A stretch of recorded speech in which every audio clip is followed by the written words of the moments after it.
I think people see that. And if you don't live in a city, I think you see that Marine as a hero.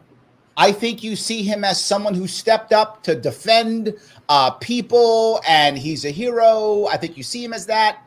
But I think if you live in New York City, you might not see him that way. You might see him as a vigilante, as somebody who's trying to kill people and wants to kill black people, and it's a lynch.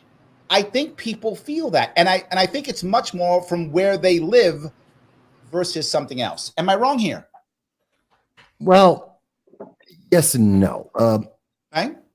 In part, first of all, the fact that they were promoting this as a Marine versus a homeless guy, yes, as well, the white-black thing's a little bit separate. We can talk about that in a second, because that's really wrong. But because they were focusing on Marine, most people in America look at our military, especially the Marines, and you and I know this. Yes. By the way, if you don't know, both me and Michael are Marines. Yeah. And so the image that the public has of us, of service people in general, is we're the good guys. We're elevated. Right.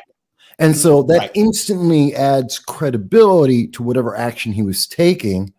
But it also, for the left, very often for people on the left, the far left in general, they think the military is evil. And anyone in the military and any action by the military is evil, especially now this is on domestic soil. This is against a homeless guy. And then you add in the white-black thing that they tried to promote. And now he's just the ultimate, he's Darth Vader. So that's why I think the major news media, social media, were focusing on Marine, because that makes him Darth Vader. Michael, the guys who helped him weren't white, right? There were two guys who helped him. Black. They weren't white guys. They forgot about those two.